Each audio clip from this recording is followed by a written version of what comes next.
ॐ ह्रीं लोलजिह्वे अट्टहासिनी सुमुखी काञ्चनकुण्डलिनी खें चक्षेहुं संवत्सरेण सिद्धिः जय जय सर्वदेवतासुरपूजिते स्वर्णमाले हुं हुं ठः ठः स्वाहा ह्रीं क्लीं श्रीं हुं द्रुं ब्लुं जयावती यमिनी कृतन्नी क्लीं क्लीं ठः हुं हुं हुं शीघ्रं सिद्धिं प्रयच्छ सुरसुरङ्गिनी महामाये साधकप्रिये ह्रीं ह्रीं स्वाहा हं यं रं लं देवी रुद्रप्रिये विद्राविणी ज्वल ज्वल साधय साधय कुलेश्वरी स्वाहा अथ प्रातसमुत्थाय कृत्वा स्नानादिकं शुभं प्रसादञ्च समासाद्य कुर्यादाचमनं ततः प्रवनान्ते सहस्रांशो हुं फट् दिग्बन्धं चरेद प्राणायामं ततः कुर्यान् मूलमन्त्रं तमन्त्रवित् षडङ्माजजा कुर्यात् पद्ममष्टदलं लिखेद तस्मिन् पद्मे महामन्त्रं बीजन्यासं समाचरेद पीठदेवीं समाबाह्य ध्यायेद्देवी जगत्प्रियां पूर्णचन्द्रनिभां गौरीं विचित्राम्बरधारिणीं विनोत्तुङ्गकुचां वामां सर्वेषामभयप्रदाम् इति ध्यात्वा च मूलेन दद्यात् पाद्यादिकं शुभं पुनर्धूपं निवेद्यश्च नैवेद्यं मूलमन्त्रतः गन्धचन्दनताम्बूलं सर्कर्पूरं सुशोभनं प्रणावान्ते भुवेनेशि ह्यागच्छच्च सुरसुन्दरी वन्ये भार्या जपे मन्त्रं त्रिसन्धौतो दिने दिने सहस्रेकप्रमाणेन ध्यात्वा देवीं सदा बुधः मासान्ते व्याप्तदिवसं बलिपूजां सुशोभनां कृत्वा तप्रजने मन्त्रं निशिथे ते अतिसुन्दरं सुदृढकं साधकं मत्वा याति स्वासाधकालये सुप्रसन्ना साधकाग्रे सदा स्मेरमुखेत्ततः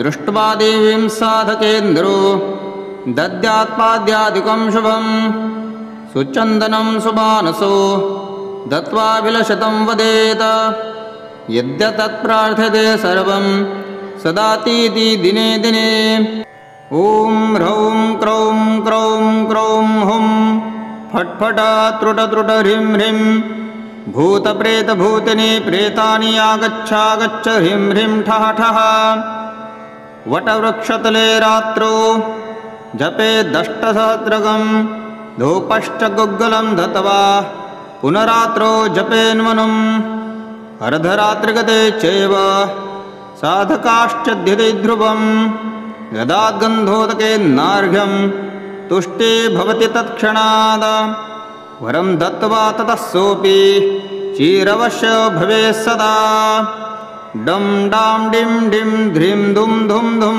चालिनी मालिनी डाकिनी सर्वसिद्धिं प्रयच्छ हुं हुं फट् स्वाहा ॐ नमः इति ॐ ह्रीं लोलजिह्वे अट्टहासिनी सुमुखी काञ्चनकुण्डलिनी खें चक्षेहुं संवत्सरेण सिद्धिः जय जय सर्वदेवतासुरपूजिते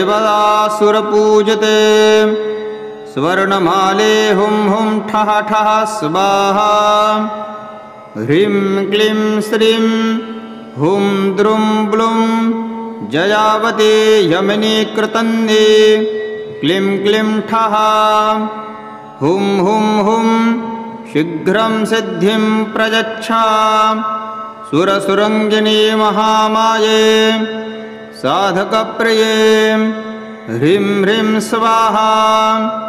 हं यं रं लं देवी रुद्रप्रिये विद्राविणी ज्वल ज्वल साधय साधय कुलेश्वरी स्वाहा।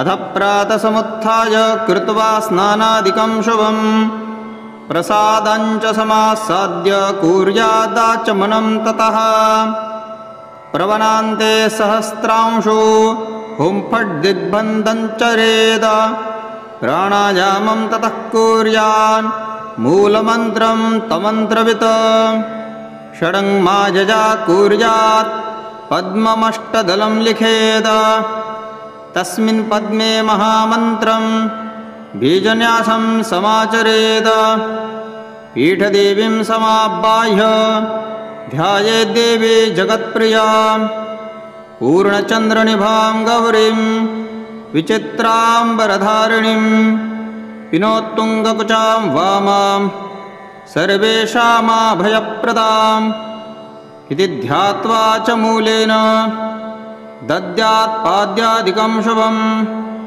पुनर्धूपं निवेद्यश्च नैवेद्यं मूलमन्त्रतः गन्धचन्दनताम्बूलं सर्कर्पूरं सुशोभनं प्रणावान्ते भुवेनेशि ह्यागच्छच्च सुरसुन्दरी वन्ये भार्या जपे मन्त्रं त्रिसन्धौतो दिने दिने सहस्रेकप्रमाणेन ध्यात्वा देवीं सदा बुधः मासान्ते व्याप्तदिवसं बलिपूजां सुशोभनां कृत्वा तप्रजने मन्त्रं निशिथे ते अतिसुन्दरं सुदृढकं साधकं मत्वा याति स्वासाधकालये सुप्रसन्ना साधकाग्रे सदा स्मेरमुखेत्ततः दृष्ट्वा देवीं साधकेन्द्रो दद्यात्पाद्यादिकं शुभं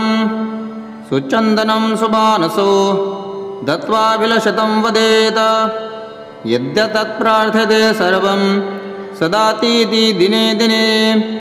ॐ ह्रौं क्रौं क्रौं क्रौं हुं फट् फट त्रुट त्रुट ह्रीं ह्रीं भूतप्रेतभूतिनी प्रेतानि आगच्छागच्छ ह्रीं ह्रीं ठः ठः वटवृक्षतले रात्रौ जपेदष्टसहस्रकं धूपश्च गुग्गलं दत्वा पुनरात्रौ जपेन्मनुम् अर्धरात्रिगते चैव साधकाश्च ध्यते ध्रुवं यदाद्गन्धोदकेन्नार्घ्यं तुष्टे भवति तत्क्षणाद वरं दत्त्वा ततः सोऽपि चिरवश्य भवेत् सदा।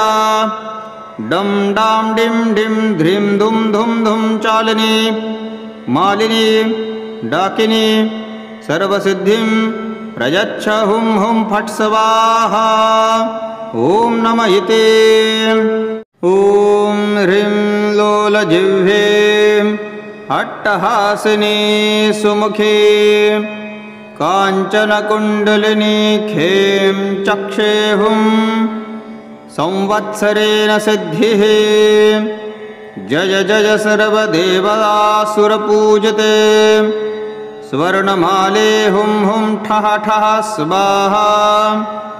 ह्रीं क्लीं श्रीं हुं द्रुं ब्लुं जयावती यमिनी कृतन्दी क्लीं क्लीं ठः हुं हुं हुं शीघ्रं सिद्धिं प्रयच्छ सुरसुरङ्गिनी महामाये साधकप्रिये ह्रीं ह्रीं स्वाहा। हं यं रं लं देवी रुद्रप्रिये विद्राविणी ज्वल ज्वल साधय साधय कुलेश्वरी स्वाहा। अथ प्रातसमुत्थाय कृत्वा स्नानादिकं शुभं प्रसादञ्च समासाद्य कुर्यादाचमनं ततः प्रवनान्ते सहस्रांशो हुं फट् दिग्बन्धं चरेद प्राणायामं ततः कुर्यान् मूलमन्त्रं तमन्त्रवित् षडङ्माजजा कुर्यात् पद्ममष्टदलं लिखेद तस्मिन् पद्मे महामन्त्रं बीजन्यासं समाचरेद पीठदेवीं समाबाह्य ध्यायेद्देवी जगत्प्रियां पूर्णचन्द्रनिभां गौरीं विचित्राम्बरधारिणीं पिनोत्तुङ्गकुचां वामां सर्वेषामाभयप्रदाम् इति ध्यात्वा च मूलेन दद्यात् पाद्यादिकं शुभम्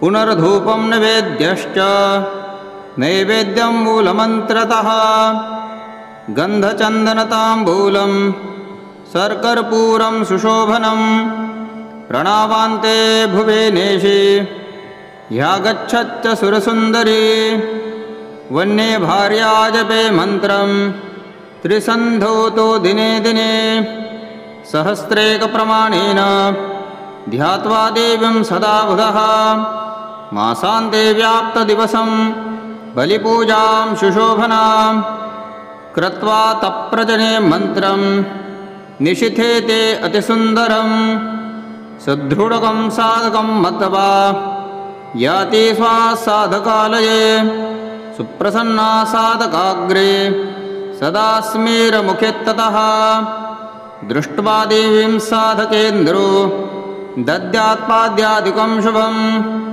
सुचन्दनं सुमानसो दत्त्वा विलशतं वदेत यद्यतत्प्रार्थ्यते सर्वं सदातीति दिने दिने ॐ ह्रौं क्रौं क्रौं क्रौं हुं फट् फट त्रुट त्रुट ह्रीं ह्रीं भूतप्रेतभूतिनी प्रेतानि आगच्छागच्छ ह्रीं ह्रीं ठः ठः वटवृक्षतले रात्रौ जपेदष्टसहस्रकं धूपश्च गुग्गलं दत्त्वा पुनरात्रौ जपेन्मनुम् अर्धरात्रिगते चैव साधकाश्चध्यते ध्रुवं यदाद्गन्धोदकेन्नार्घ्यं तुष्टे भवति तत्क्षणात् वरं दत्त्वा ततः सोऽपि चिरवश्य भवेत् सदा डं डां डिं डिं ध्रीं धुं धुं धुं चालिनी मालिनी डाकिनी सर्वसिद्धिं प्रयच्छ हुं हुं फट् स्वाहा ॐ नमः इति ॐ ह्रीं लोलजिह्वे अट्टहासिनी सुमुखी काञ्चनकुण्डलिनी खें चक्षेहुं संवत्सरेण सिद्धिः जय जय सर्वदेवतासुरपूजिते स्वर्णमाले हुं हुं ठः ठः स्वाहा ह्रीं क्लीं श्रीं हुं द्रुं ब्लुं जयावती यमिनी कृतन्दी क्लीं क्लीं ठः हुं हुं हुं शीघ्रं सिद्धिं प्रयच्छ सुरसुरङ्गिनी महामाये साधकप्रिये ह्रीं ह्रीं स्वाहा हं यं रं लं देवी रुद्रप्रिये विद्राविणी ज्वल ज्वल साधय साधय कुलेश्वरी स्वाहा अथ प्रातसमुत्थाय कृत्वा स्नानादिकं शुभं प्रसादञ्च समासाद्य कुर्यादाचमनं ततः प्रवनान्ते सहस्रांशो हुं फट् दिग्बन्धं चरेद प्राणायामं ततः कुर्यान् मूलमन्त्रं तमन्त्रवित् षडङ्माजजा कुर्यात् पद्ममष्टदलं लिखेद तस्मिन् पद्मे महामन्त्रं बीजन्यासं समाचरेद पीठदेवीं समाबाह्य ध्यायेद्देवी जगत्प्रियां पूर्णचन्द्रनिभां गौरीं विचित्राम्बरधारिणीं पिनोत्तुङ्गकुचां वामां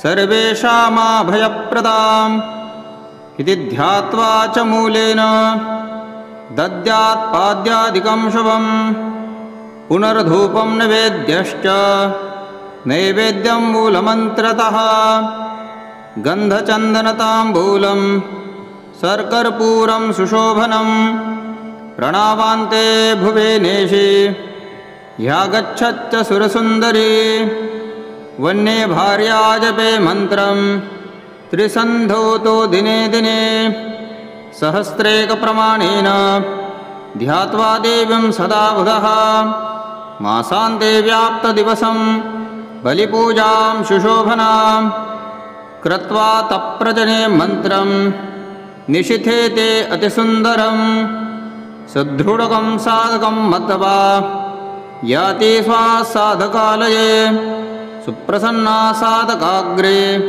सदा स्मेरमुखेत्ततः दृष्ट्वा देवीं साधकेन्द्रो दद्यात्पाद्यादिकं शुभं सुचन्दनं सुमानसो दत्त्वा विलशतं वदेत यद्यतत्प्रार्थ्यते सर्वं सदातीति दिने दिने। ॐ ह्रौं क्रौं क्रौं क्रौं हुं फट् फट त्रुट त्रुट ह्रीं ह्रीं भूतप्रेतभूतिनी प्रेतानि आगच्छागच्छ ह्रीं ह्रीं ठः ठः वटवृक्षतले रात्रौ जपेदष्टसहस्रकं धूपश्च गुग्गलं दत्त्वा पुनरात्रौ जपेन्मनुम् अर्धरात्रिगते चैव साधकाश्चध्यते ध्रुवं यदाद्गन्धोदकेन्नार्घ्यं तुष्टे भवति तत्क्षणात् वरं दत्त्वा ततः सोऽपि चिरवश्य भवेत् सदा। डं डां डिं डिं ध्रीं धुं धुं धुं चालिनी मालिनी डाकिनी सर्वसिद्धिं प्रयच्छ हुं हुं फट् स्वाहा। ॐ नमः इति।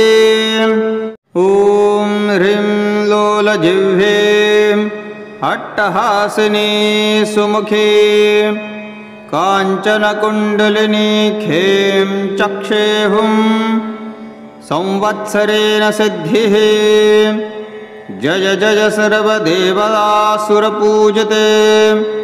स्वर्णमाले हुं हुं ठः ठः स्वाहा।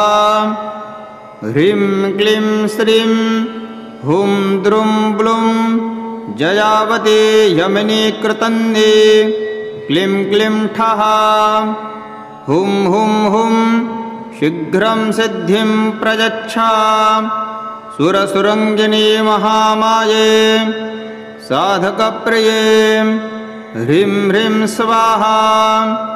हं यं रं लं देवी रुद्रप्रिये विद्राविणी ज्वल ज्वल साधय साधय कुलेश्वरी स्वाहा।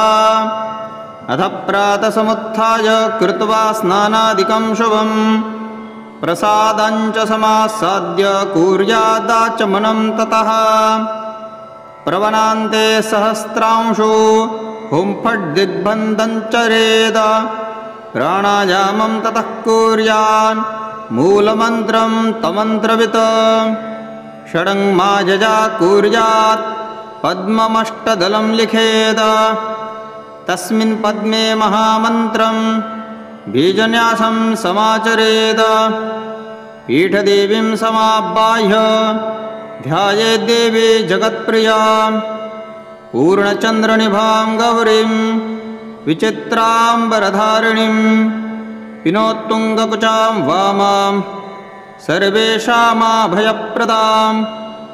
इति ध्यात्वा च मूलेन दद्यात्पाद्यादिकं शुभं पुनर्धूपं निवेद्यश्च नैवेद्यं मूलमन्त्रतः गन्धचन्दनताम्बूलं सर्कर्पूरं सुशोभनं प्रणावान्ते भुवेनेशि ह्यागच्छच्च सुरसुन्दरी वन्ये भार्या जपे मन्त्रं त्रिसन्धौतो दिने दिने सहस्रेकप्रमाणेन ध्यात्वा देवीं सदा बुधः मासान्ते व्याप्तदिवसं बलिपूजां शुशोभनां कृत्वा तप्रजने मन्त्रं निशिथे ते अतिसुन्दरं सुदृढकं साधकं मत्वा याति स्वासाधकालये सुप्रसन्ना साधकाग्रे सदा स्मेरमुखेत्ततः दृष्ट्वा देवीं साधकेन्द्रो दद्यात्पाद्यादिकं शुभं सुचन्दनं सुमानसो दत्त्वा विलशतं वदेत यद्यतत्प्रार्थ्यते सर्वं सदातीति दिने दिने। ॐ ह्रौं क्रौं क्रौं क्रौं हुं फट् फट त्रुट त्रुट ह्रीं ह्रीं भूतप्रेतभूतिनी प्रेतानि आगच्छागच्छ ह्रीं ह्रीं ठः ठः वटवृक्षतले रात्रौ जपेदष्टसहस्रकं धूपश्च गुग्गलं दत्त्वा पुनरात्रौ जपेन्मनुम् अर्धरात्रिगते चैव साधकाश्चध्यते ध्रुवम् यदाद्गन्धोदकेन्नार्घ्यं तुष्टे भवति तत्क्षणाद् वरं दत्त्वा ततः सोऽपि चिरवश्य भवेत् सदा डं डां डिं डिं ध्रीं धुं धुं धुं चालिनी मालिनी डाकिनी सर्वसिद्धिं प्रयच्छ हुं हुं फट् स्वाहा ॐ नमः इति। ॐ ह्रीं लोलजिह्वे अट्टहासिनी सुमुखी काञ्चनकुण्डलिनी खें चक्षे हुं संवत्सरेण सिद्धिः जय जय सर्वदेवतासुरपूजिते स्वर्णमाले हुं हुं ठः ठः स्वाहा ह्रीं क्लीं श्रीं हुं द्रुं ब्लुं जयावती यमिनी कृतन्दी क्लीं क्लीं ठः हुं हुं हुं शीघ्रं सिद्धिं प्रयच्छ सुरसुरङ्गिनी महामाये साधकप्रिये ह्रीं ह्रीं स्वाहा हं यं रं लं देवी रुद्रप्रिये विद्राविणी ज्वल ज्वल साधय साधय कुलेश्वरी स्वाहा अथ प्रातसमुत्थाय कृत्वा स्नानादिकं शुभं प्रसादञ्च समासाद्य कुर्यादाचमनं ततः प्रवनान्ते सहस्रांशो हुं फट् दिग्बन्धं चरेद प्राणायामं ततः कुर्यान् मूलमन्त्रं तमन्त्रवित् षडङ्माजजा कुर्यात् पद्ममष्टदलं लिखेद तस्मिन् पद्मे महामन्त्रं बीजन्यासं समाचरेद पीठदेवीं समाबाह्य ध्यायेद्देवी जगत्प्रियां पूर्णचन्द्रनिभां गौरीं विचित्राम्बरधारिणीं विनोत्तुङ्गकुचां वामां सर्वेषामाभयप्रदाम् इति ध्यात्वा च मूलेन दद्यात् पाद्यादिकं शुभं पुनर्धूपं निवेद्यश्च नैवेद्यं मूलमन्त्रतः गन्धचन्दनताम्बूलं सर्कर्पूरं सुशोभनं प्रणावान्ते भुवेनेशि ह्यागच्छच्च सुरसुन्दरी वन्ये भार्या जपे मन्त्रं त्रिसन्धौतो दिने दिने सहस्रेकप्रमाणेन ध्यात्वा देवीं सदा बुधः मासान्ते व्याप्तदिवसं बलिपूजां सुशोभनां कृत्वा तप्रजने मन्त्रं निशिथे ते अतिसुन्दरं सुदृढकं साधकं मत्वा याति स्वासाधकालये सुप्रसन्ना साधकाग्रे सदा स्मेरमुखेत्ततः दृष्ट्वा देवीं साधकेन्द्रो दद्यात्पाद्यादिकं शुभं सुचन्दनं सुमानसो दत्त्वा विलशतं वदेत यद्यतत्प्रार्थ्यते सर्वं सदातीति दिने दिने। ॐ ह्रौं क्रौं क्रौं क्रौं हुं फट् फट त्रुट त्रुट ह्रीं ह्रीं भूतप्रेतभूतिनी प्रेतानि आगच्छागच्छ ह्रीं ह्रीं ठः ठः वटवृक्षतले रात्रौ जपेदष्टसहस्रकं धूपश्च गुग्गलं दत्त्वा पुनरात्रौ जपेन्मनुम् अर्धरात्रिगते चैव साधकाश्चध्यते ध्रुवम् यदाद्गन्धोदकेन्नार्घ्यं तुष्टे भवति तत्क्षणाद् वरं दत्त्वा ततः सोऽपि चिरवश्य भवेत् सदा डं डां डिं डिं ध्रीं धुं धुं धुं चालिनी मालिनी डाकिनी सर्वसिद्धिं प्रयच्छ हुं हुं फट् स्वाहा। ॐ नम इते। ॐ ह्रीं लोलजिह्वे अट्टहासिनी सुमुखे काञ्चनकुण्डलिनी खें चक्षे हुं संवत्सरेण सिद्धिः। जय जय सर्वदेवतासुरपूजिते स्वर्णमाले हुं हुं ठः ठः स्वाहा। ह्रीं क्लीं श्रीं हुं द्रुं ब्लुं जयावती यमिनी कृतन्दी क्लीं क्लीं ठः।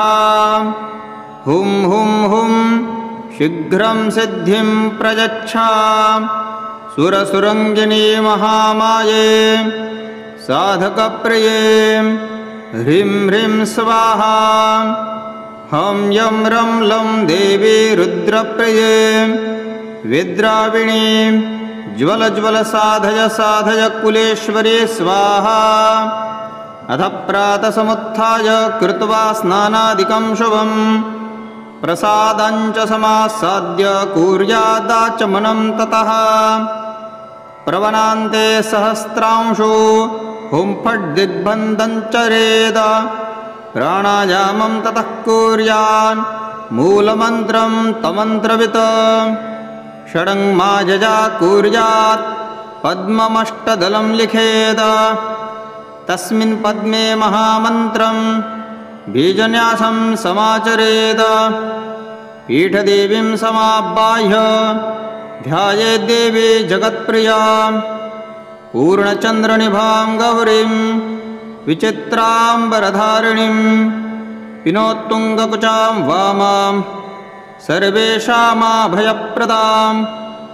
इति ध्यात्वा च मूलेन दद्यात् पाद्यादिकं शुभं।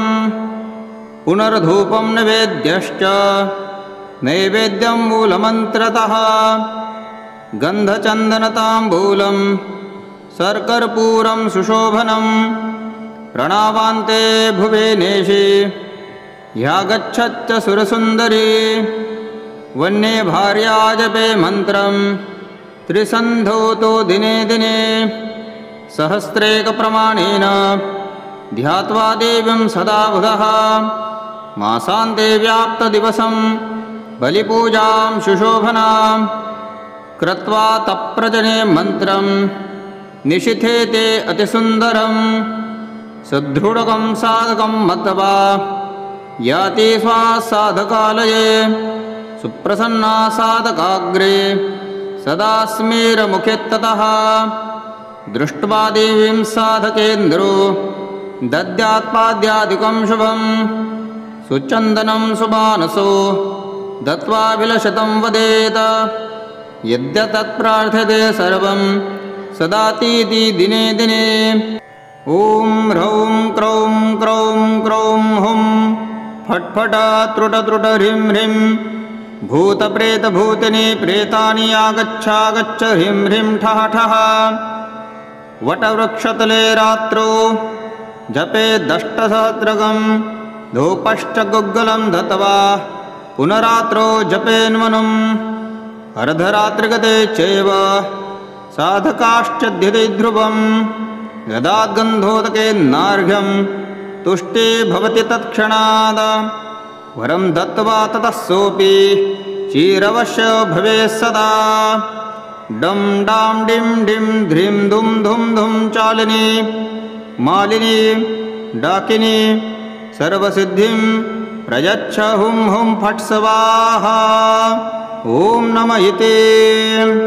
ॐ ह्रीं लोलजिह्वे अट्टहासिनी सुमुखे काञ्चनकुण्डलिनी खें चक्षे हुं संवत्सरेण सिद्धिः।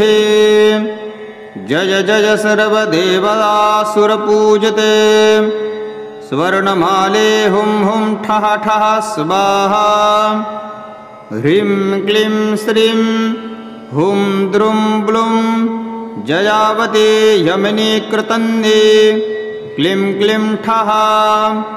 हुं हुं हुं शीघ्रं सिद्धिं प्रयच्छ सुरसुरङ्गिनी महामाये साधकप्रिये ह्रीं ह्रीं स्वाहा हं यं रं लं देवी रुद्रप्रिये विद्राविणी ज्वल ज्वल साधय साधय कुलेश्वरी स्वाहा अथ प्रातसमुत्थाय कृत्वा स्नानादिकं शुभं प्रसादञ्च समासाद्य कुर्यादाचमनं ततः प्रवनान्ते सहस्रांशो हुं फट् दिग्बन्धं चरेद प्राणायामं ततः कुर्यान् मूलमन्त्रं तमन्त्रवित् षडङ्माजजा कुर्यात् पद्ममष्टदलं लिखेद तस्मिन् पद्मे महामन्त्रं बीजन्यासं समाचरेद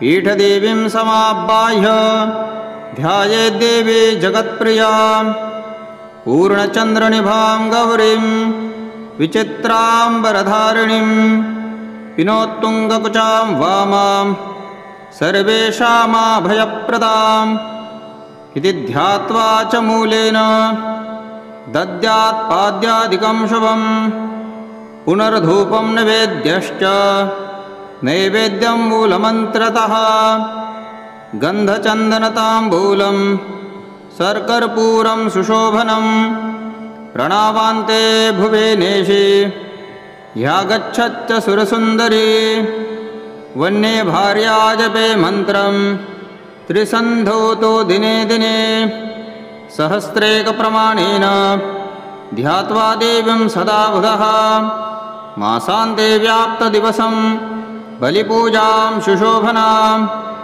कृत्वा तप्रजने मन्त्रं निशिथे ते अतिसुन्दरं सुदृढकं साधकं मत्वा याति स्वासाधकालये सुप्रसन्ना साधकाग्रे सदा स्मेरमुखेत्ततः दृष्ट्वा देवीं साधकेन्द्रो दद्यात्पाद्यादिकं शुभं सुचन्दनं सुमानसो दत्त्वा विलशतं वदेत यद्यतत्प्रार्थ्यते सर्वं सदातीति दिने दिने ॐ ह्रौं क्रौं क्रौं क्रौं हुं फट् फट त्रुट त्रुट ह्रीं ह्रीं भूतप्रेतभूतिनी प्रेतानि आगच्छागच्छ ह्रीं ह्रीं ठः ठः वटवृक्षतले रात्रौ जपेदष्टसहस्रकं धूपश्च गुग्गलं दत्त्वा पुनरात्रौ जपेन्मनुम् अर्धरात्रिगते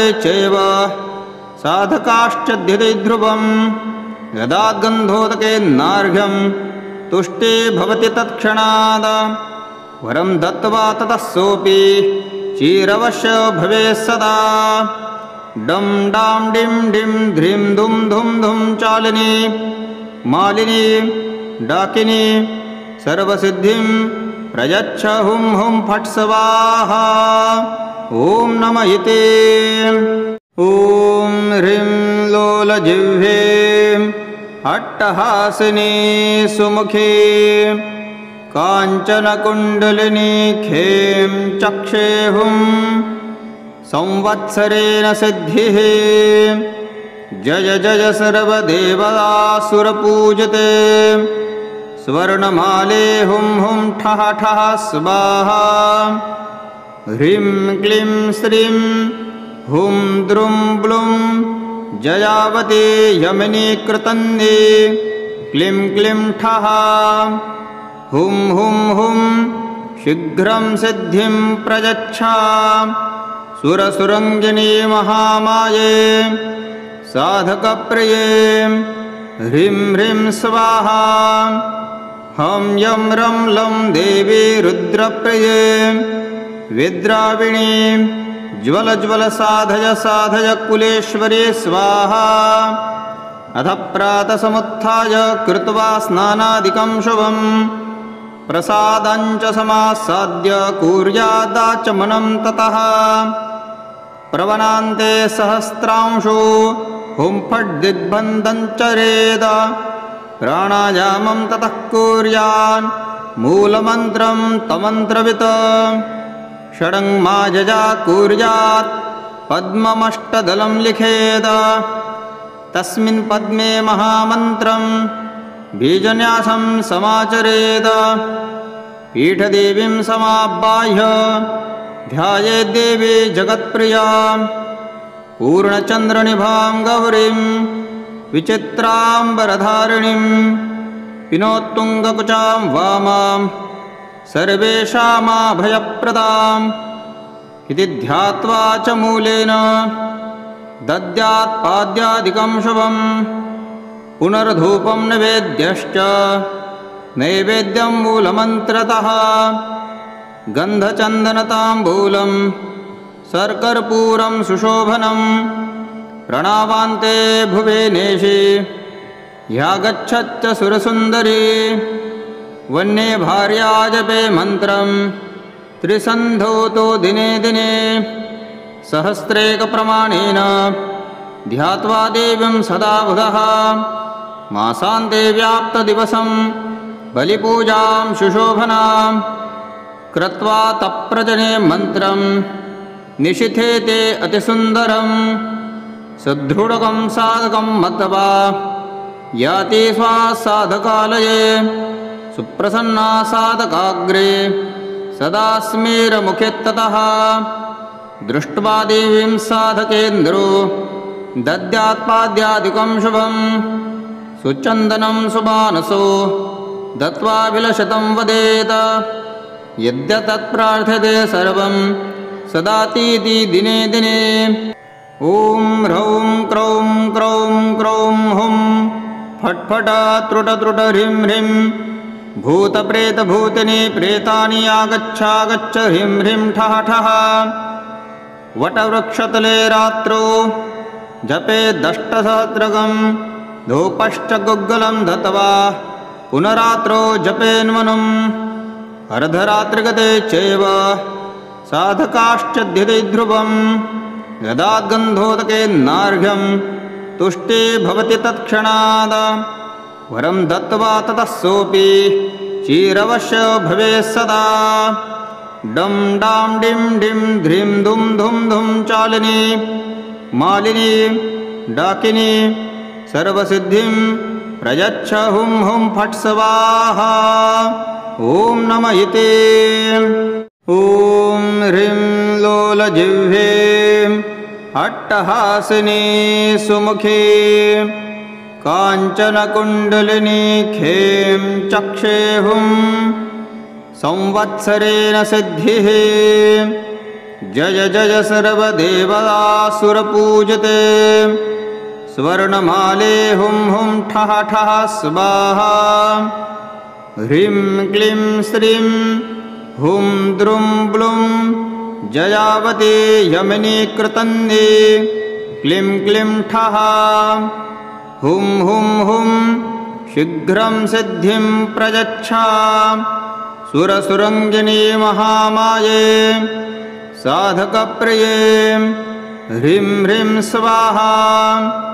हं यं रं लं देवी रुद्रप्रिये विद्राविणी ज्वल ज्वल साधय साधय कुलेश्वरी स्वाहा। अथ प्रातसमुत्थाय कृत्वा स्नानादिकं शुभं प्रसादञ्च समासाद्य कुर्यादाचमनं ततः। प्रवनान्ते सहस्रांशो हुं फट् दिग्बन्धं चरेद। प्राणायामं ततः कुर्यान् मूलमन्त्रं तमन्त्रवित्। षडङ्माजजा कुर्यात् पद्ममष्टदलं लिखेद। तस्मिन् पद्मे महामन्त्रं बीजन्यासं समाचरेद।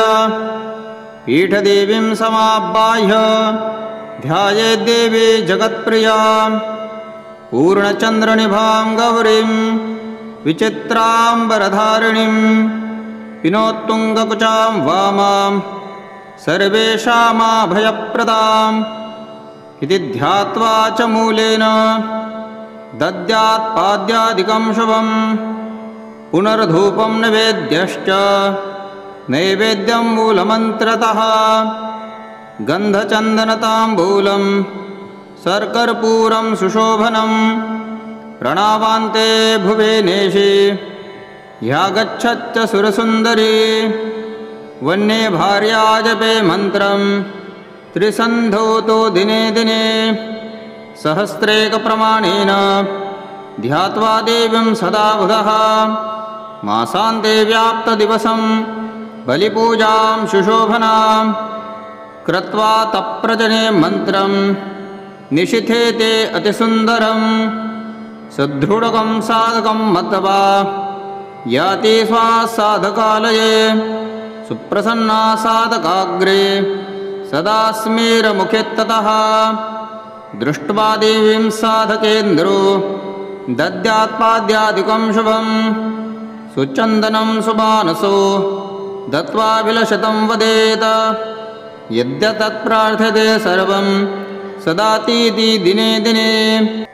ॐ ह्रौं क्रौं क्रौं क्रौं हुं फट् फट त्रुट त्रुट ह्रीं ह्रीं भूतप्रेतभूतिनी प्रेतानि आगच्छागच्छ ह्रीं ह्रीं ठः ठः वटवृक्षतले रात्रौ जपेदष्टसहस्रकं धूपश्च गुग्गलं दत्वा पुनरात्रौ जपेन्मनुम् अर्धरात्रिगते चैव साधकाश्च ध्यते ध्रुवं यदाद्गन्धोदकेन्नार्घ्यं तुष्टे भवति तत्क्षणाद वरं दत्त्वा ततः सोऽपि चिरवश्य भवेत् सदा। डं डां डिं डिं ध्रीं धुं धुं धुं चालिनी मालिनी डाकिनी सर्वसिद्धिं प्रयच्छ हुं हुं फट् स्वाहा। ॐ नमः इति।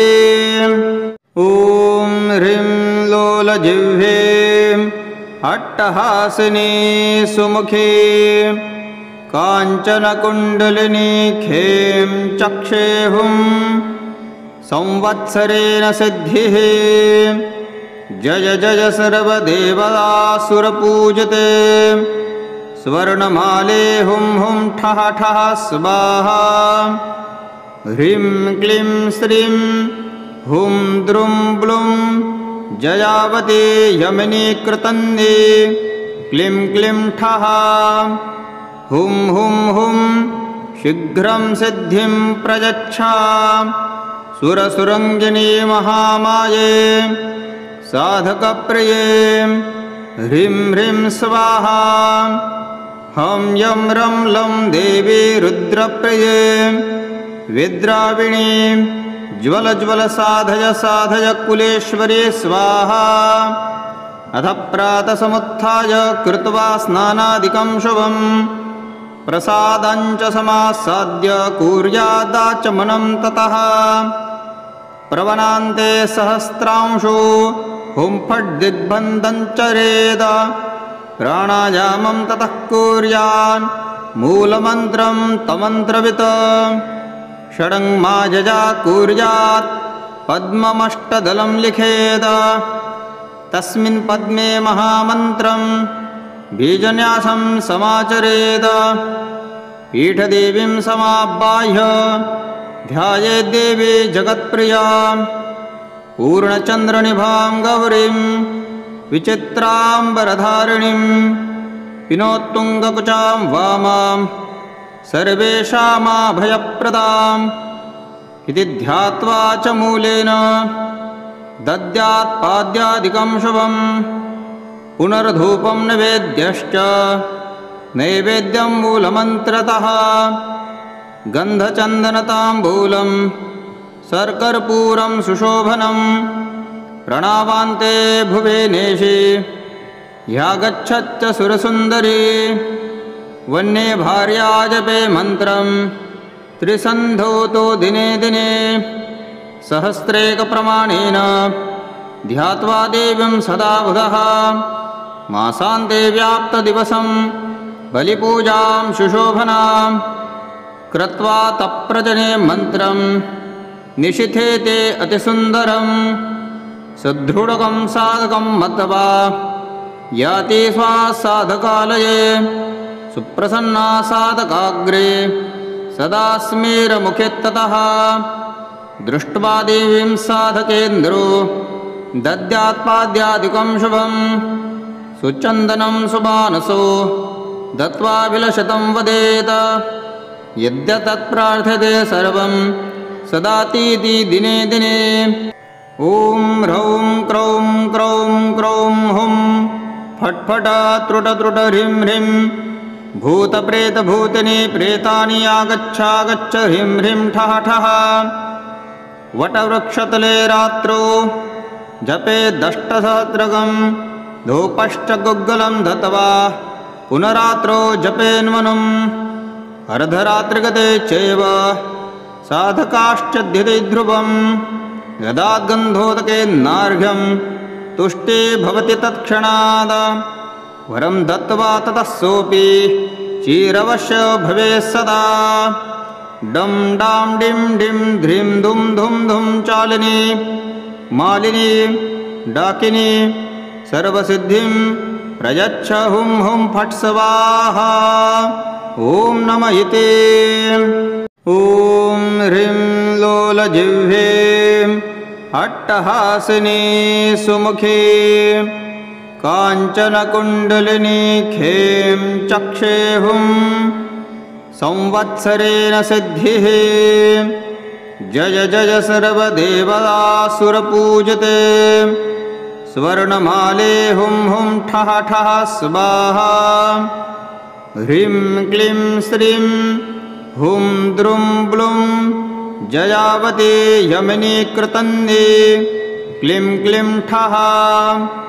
हुं हुं हुं शीघ्रं सिद्धिं प्रयच्छ सुरसुरङ्गिनी महामाये साधकप्रिये।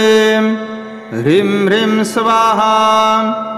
हं यं रं लं देवी रुद्रप्रिये विद्राविणी ज्वल ज्वल साधय साधय कुलेश्वरी स्वाहा।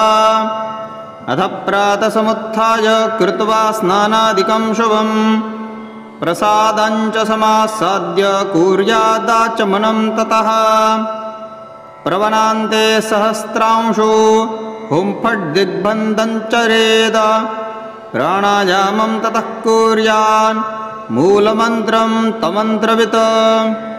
षडङ्माजजा कुर्यात् पद्ममष्टदलं लिखेद। तस्मिन् पद्मे महामन्त्रं बीजन्यासं समाचरेद। पीठदेवीं समाबाह्य ध्यायेद्देवी जगत्प्रियां पूर्णचन्द्रनिभां गौरीं विचित्राम्बरधारिणीं विनोत्तुङ्गकुचां वामां सर्वेषामभयप्रदाम् इति ध्यात्वा च मूलेन दद्यात् पाद्यादिकं शुभं। पुनर्धूपं निवेद्यश्च नैवेद्यं मूलमन्त्रतः। गन्धचन्दनताम्बूलं सर्कर्पूरं सुशोभनं प्रणावान्ते भुवेनेशि ह्यागच्छच्च सुरसुन्दरी। वन्ये भार्या जपे मन्त्रं त्रिसन्धौतो दिने दिने सहस्रेकप्रमाणेन ध्यात्वा देवीं सदा बुधः। मासान्ते व्याप्तदिवसं बलिपूजां सुशोभनां कृत्वा तप्रजने मन्त्रं निशिथे ते अतिसुन्दरं। सुदृढकं साधकं मत्वा याति स्वासाधकालये सुप्रसन्ना साधकाग्रे सदा स्मेरमुखेत्ततः। दृष्ट्वा देवीं साधकेन्द्रो दद्यात्पाद्यादिकं शुभं। सुचन्दनं सुमानसो दत्त्वा विलशतं वदेत। यद्यतत्प्रार्थ्यते सर्वं सदातीति दिने दिने। ॐ ह्रौं क्रौं क्रौं क्रौं हुं फट् फट त्रुट त्रुट ह्रीं ह्रीं भूतप्रेतभूतिनि प्रेतानि आगच्छागच्छ ह्रीं ह्रीं ठः ठः। वटवृक्षतले रात्रौ जपेदष्टसहस्रकं धूपश्च गुग्गलं दत्त्वा पुनरात्रौ जपेन्मनुम्। अर्धरात्रिगते चैव साधकाश्चध्यते ध्रुवं यदाद्गन्धोदकेन्नार्घ्यं तुष्टे भवति तत्क्षणाद। वरं दत्त्वा ततः सोऽपि चिरवश्य भवेत् सदा। डं डां डिं डिं ध्रीं धुं धुं धुं चालिनी मालिनी डाकिनी सर्वसिद्धिं प्रयच्छ हुं हुं फट् स्वाहा। ॐ नमः इति।